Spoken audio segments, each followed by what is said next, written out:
The Pond of Lost Memories by Red Bad Andy. I was a shy and easily frightened child growing up. This did not go well with my very active imagination, and I would often conjure nightmares from my own mind that would never fail to terrify me. When I was asleep, the same nightmare would haunt my dreams. I would most often imagine a particular horror, a terrifying monster that would lurk in my peripheral vision. I could never quite see it in its entirety. All I ever saw was a single burning yellow eye, and I always felt it was watching me. I heard it, too. It would come every night, creak open the door to my room, slowly step in and walk towards my bed. It had these terrible, slow, deliberate footsteps that always sounded wet somehow. It made a horrible gurgling noise like a person who was drowning.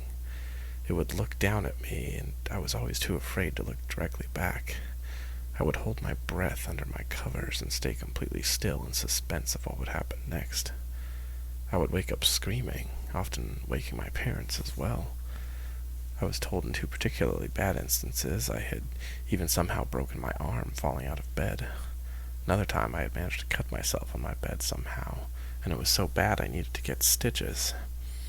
I remember it wasn't just the fear of that thing, but it was how I always felt so alone, so scared. In my nightmares, I forgot everything that made me feel safe. I forgot what was real, forgot my friends, forgot my family. I was forgetting other things, too. A lot of things, I was told, possibly due to sleep deprivation. The nightmare went on for a long time. My parents told me that they were very worried about me and thought I might be having some sort of particularly severe night terrors, or worse, some psychological disorder. It had even begun affecting my grades at the time, since I was unable to get any restful sleep before school, never mind how bad my memory had gotten. I was told that the one thing that eventually worked was not medication or therapy. It was my mother. It was a story that she would tell. The story was about a special place, a place that was far away on an unreachable island. On that island there was a beautiful body of water called the Pond of Lost Memories. This pond had crystal blue waters, beautiful garden flowers, and a breathtaking view of the coast of the nameless island. This place, she said, was a place where all the memories you forget, both good and bad, go, at least until you remember them. She said that if you focused and visualized the pond here and looked into the water with your mind's eye, you would remember whatever it was you had forgotten. She had told me that whenever I was having a nightmare and felt alone, that I should remember the Pond of Lost Memories, to focus and visualize the pond's water. Then I would see what I had forgotten and remember. I would remember that I am safe. I would remember I was just dreaming, and I would remember that my family would always be there for me. That had made me feel better, and by some miracle over time, I had stopped having the nightmares. It has been over 30 years since then. I am happily married with a child of my own, a daughter. We are living in the same town I grew up in, close to my parents' house. I am only writing this now because something is troubling me, something that happened that has made me remember something terrible that makes me question my own sanity. I have been helping my daughter do some of her homework and realized she had lost her favorite kitty pencil again. She had a habit of losing things, and I joked that she had as bad a memory as I had at her age. That got me thinking, and I told her a story about the Pond of Lost Memories. I told her about the faraway, unreachable island. I told her about the crystal blue waters, about the beautiful garden flowers nearby, and the breathtaking view off the coast of the nameless island.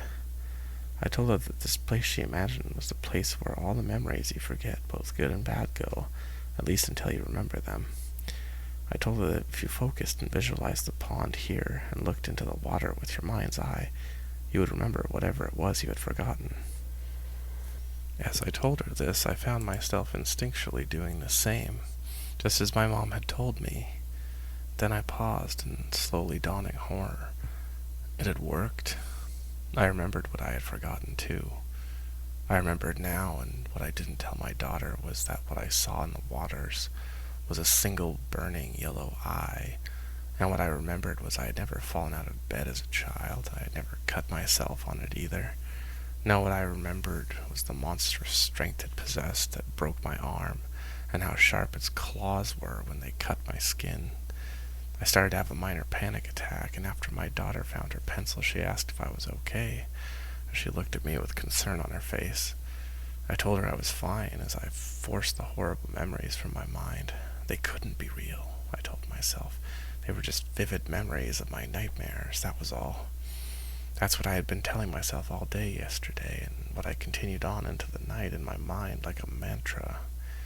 It was just my bad dreams from childhood. I just remembered them, that is all. I know that's all it is. I'll be fine. It's all just bad memories that I had forgotten. Yes, old memories couldn't hurt me. It was silly to believe what I thought I had remembered. None of it was real. Couldn't have been. I would put them behind me and forget them again. Forget them like I had forgotten them before. My memory was getting bad, though. Just like back then. I had even forgotten to close the door to my bedroom last night. Or had I? Maybe it was my wife, coming in the room late after taking a shower. I heard the door creaking open at some point. I thought I remembered hearing her slowly walking over to the bed, but her feet sounded too wet on the floor. Maybe she didn't dry off enough and her feet were still wet. It had sounded like she was gurgling some mouthwash too, though it sounded a little guttural and unpleasant. I was in a half-asleep state, and for some reason I couldn't move to look at her. I sat in silence for a while, and she hadn't sat down yet. She reached out to me. I had also forgotten how strong she was when she grabbed my arm while I was sleeping, and how sharp her nails were. I know I likely forgot other details of last night as well. What I do remember now today worries me, and as I write this account of what happened, it makes me question reality. I'd forgotten that my wife is away on a business trip, and has been for the last 3 days. What is happening to me? This can't be real. I am worried I'm forgetting what's real again. Last night was probably just another bad dream. I would visualize the pond of lost memories to help remind me of what was real and what was not. That is what I'll do again. That will help. I will finish this account of my concerns and my forgotten memories later, however. I have this terrible pain in my arm from waking up this morning. I hadn't felt it at first, but it looks like I had also forgotten how much my arm hurt from last night. As I look down at it now, I see a deep bruise with long, deep cuts across it. I must have fallen out of bed.